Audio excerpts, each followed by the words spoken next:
It is Sunday, April 6th, and the White House announcing this morning over 50 countries have begun tariff negotiations this week in a frenzy of countries, 50 plus other nations scattering to meet with Donald Trump and negotiate these trade barriers away, which is exactly what Trump said was going to happen. We'll show you. Also, 1,300 protests across the country today. Dems and the media claiming these are Americans protesting Trump's policies. But are they really? Well, it appears they're not organic at least, not grassroots. New geofencing data showing who these people really are. You won't believe this. And prices across the board begin falling bigly. Food prices, energy prices, oil, gas, housing, prices for new homes, all falling. We're going to show you, and more stories as well from around the country, including an update from Bobby Kennedy and how he's making America healthy again. But before we get started, thank you for liking and sharing these videos. It really helps out the channel. And consider subscribing so you don't miss these regular updates. So yesterday was the first day of Trump's new 10% baseline tariff being in effect. Trump levying a 10% base tariff on almost every country in the world. Yesterday was the first day of it being in effect. He signed the order last Tuesday, but the tariff went into effect yesterday on the 5th. So what happened? Did the world come to an end like the media keeps telling us? No, 99% of Americans didn't even notice it happened. Yet our bank account, America's bank account, realized it happened. The United States generating $980 million in new tariff revenues yesterday. One single day, America collected almost $1 billion of new revenues, all thanks to Trump's new 10% base tariff. In 3 days, that number will spike again as his reciprocal tariffs go into effect. Now consider this. Last year, the federal government collected $2.1 trillion from individual income taxes. That's excluding corporations. So just all of us, normal Americans, personal income tax generated $2.1 trillion in revenue. The top 1% of earners generated 42% of that number. The top 5% of earners contributed 62% of all federal income taxes. That's Americans earning over $250,000 a year, which means the rest of America, the 95% who earn less than $250,000 a year, contributed around $700 billion in all federal income tax. That means Trump's base tariff alone will replace half of that, just the base tariff.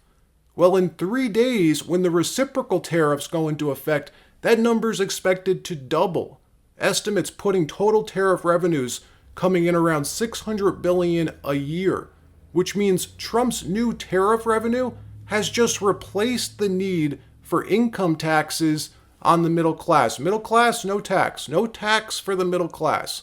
Something I believe Trump will run on during the midterms. Trump's hinted at this multiple times. A few weeks ago, Howard Lutnick, Trump's Commerce Secretary, came out and said it point blank, how that's the plan. Eliminate income taxes for the middle class. Watch. But it sounds like you're saying, trust us. And are you worried that at some point Americans are going to feel like there's a bunch of billionaires in Washington who are playing Russian roulette with our retirement? $2 trillion deficits don't bother you at all. How could you ask me, while we're running a $2 trillion deficit, and not care? You're destroying the people who have run this country before, are destroying the future for my children and my children's children. I can't have a 50, 75. We have a $36 trillion deficit. And we used to run deficits of $400 billion. Now $2 trillion, everybody's like, who cares? I tell you what, who cares? Donald Trump cares. And when we balance the budget, you know what that means? That means our deficits stop. Interest rates come smashing down. His goal is to have external revenue. You know, the way I think about it, we all are so used to paying taxes. We're so used to it. We have like Stockholm syndrome. You know, don't stop the Internal Revenue Service, God forbid. How about this? The rest of the world leans on our economy, breathes off our economy. Not only is our economy $29 trillion GDP, but we consume $20 trillion a year. We are the buyer of everybody's stuff. We buy everybody's stuff. So who's more important, the people who sell stuff or the people who buy stuff? So we are the buyer of everybody's commodities, products, goods and services. Everything comes from us, right? Let them pay a membership fee. We all understand that model. Let them pay. How about we, you and I, and every single person we know pay less? How about no tax on tips? How about no tax on overtime? How about no Social Security? How about all those things? These are the kind of thoughts that will change America. I know what his goal is. No tax for anybody who makes less than $150,000 a year. That's his goal. And that's what I'm working for. Now, the reason Trump hasn't come out and just said this yet, the reason it's not in the Republican platform is because it's all fluid right now. All this comes down to negotiation. If these other countries agree to drop their tariffs to zero, that could change the calculus. That, too, would be a huge win for America's middle class, for the working class. You see, it's a win-win scenario for the U.S. Whichever way this shakes out, America wins, something these other countries are now realizing. This morning, the White House announcing that over 50 countries came rushing to begin tariff negotiations with Trump since yesterday. Roll the tape. I got a report from the USTR last night that more than 50 countries have reached out to the president to begin a negotiation.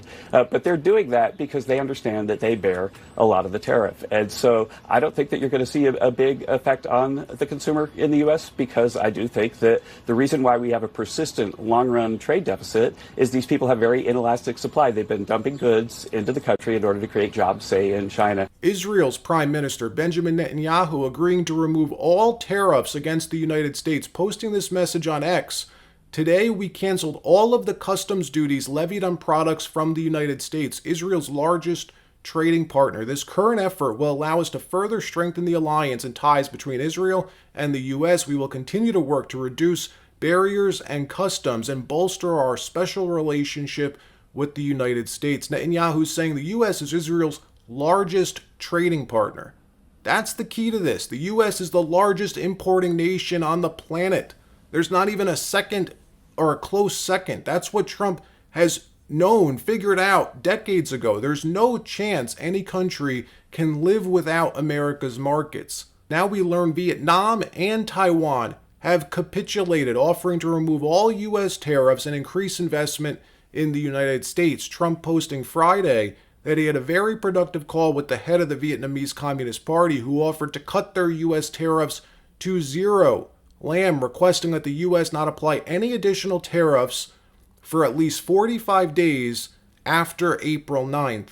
Trump clearly rejecting that, telling them all you have to do to remove the 46% levy is make a deal.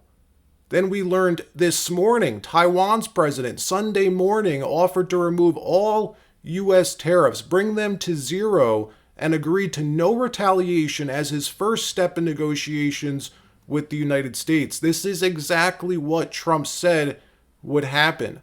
Meanwhile, this is causing prices to come crashing down. Like we've been saying for months, the panic about inflation due to tariffs is just wrong. Tariffs are inherently deflationary, not inflationary. In the last week, Treasury yields have crashed, the 10-year now falling below 4%, causing mortgage rates to crash as well, expected to fall below 6%, in the fives.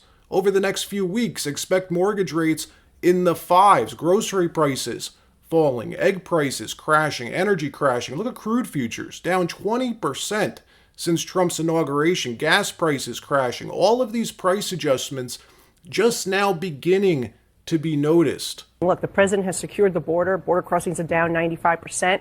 He is deporting tens of thousands of people who have been dangerous, including murderers from New York City. He is also making sure that, look, we've seen mortgage rates come down, inflation has come down, egg prices have come down. These are things you cannot ignore. It's been, he's brought home over or around a dozen hostages, people who were held overseas and he, within 2 months, was able to get them back. So is there a little concern about the market? Absolutely there is. I think it is a little bit of a over-exaggeration by the market at this moment, and I would equate it to a little turbulence as you move to smooth skies. But you've seen trillions of dollars in investment. You've seen companies saying that they're going to expand operations here. And, of course, a great jobs report the other day, nearly 250,000 new jobs. In another story, RFK Jr. continues to remake America's health policy and health infrastructure, ridding the lobbyists and donors from HHS, including restructuring the jab schedule in this country. This week, RFK firing the FDA's vax chief, Dr. Peter Marks, someone who's been behind so much of jab policy in this country for years, a huge proponent of Anthony Fauci's gain of function effort, someone who the media is coming to bat for, coming out to defend and fearmonger about the repercussions of letting this guy go. Watch fired Peter Marks go on CNN to issue, of all things, a biowar warning, saying, I can't go into all the details, but there are man-made threats that we were, he said, prepared to deal with until Bobby Kennedy. What? Watch.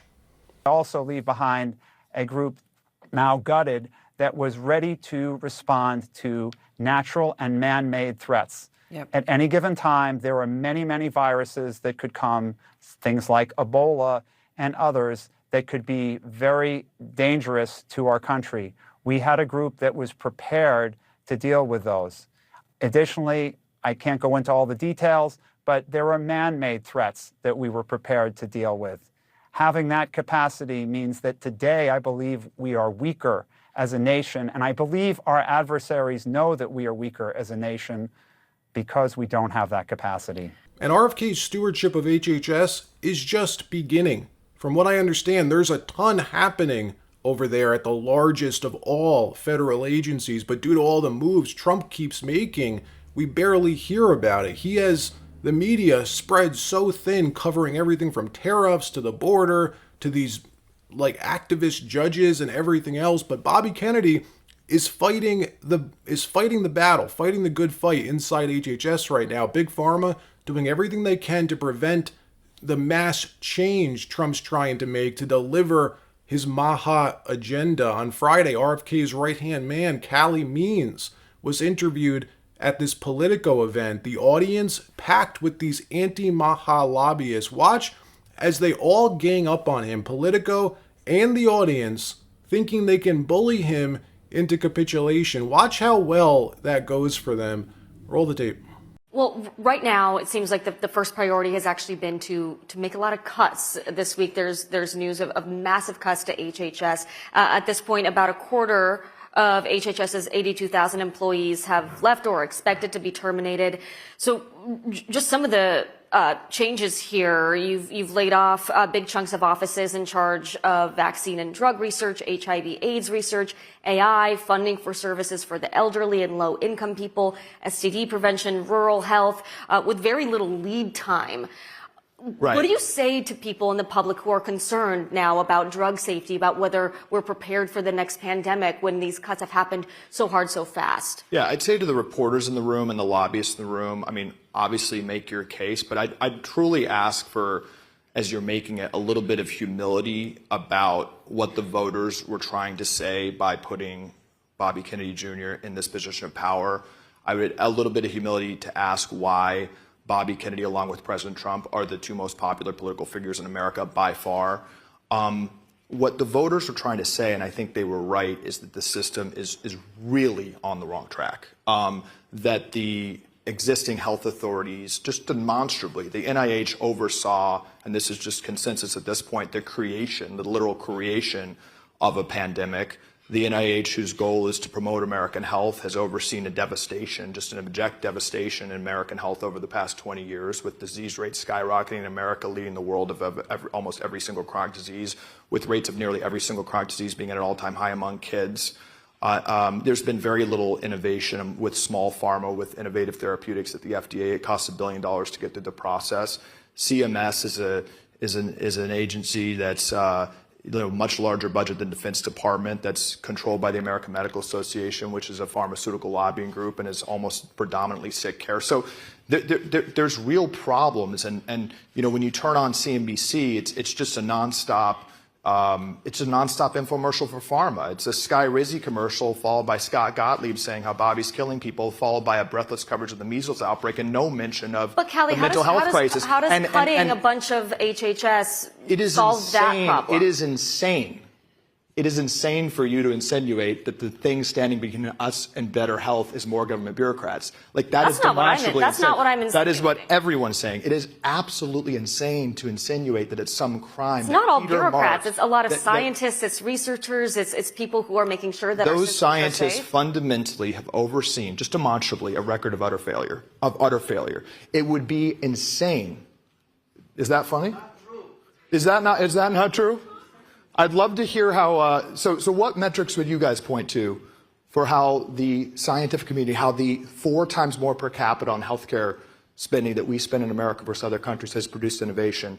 Has there been one single chronic disease medication in modern American history that has lowered rates of the chronic disease? Is it appropriate that the American Academy of Pediatrics right now, which is 90% funded by pharma, is pushing Ozempic on 6-year-olds? So Kelly, that is what the medical authorities are doing. Why not then use the power that you guys have to push the existing infrastructure in that direction instead of slashing it altogether? It's not slashing. It's taking it back to 2017 levels. That's not slashing. The amount of bureaucrats. More like 2002 levels, actually. In many cases, it's actually just not that much. But it is cutting, what is it, 20,000 people?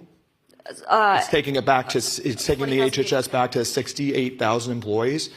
It is absolutely, like the idea that Bobby Kennedy should not come in and make dramatic changes to the leadership and the personnel at these authorities that have overseen an abject devastation of American health, which the lobbyists in this room do not have the humility to admit that we have gone completely wrong. The lobbyists in this room laughing when we have the sickest children in the developed world.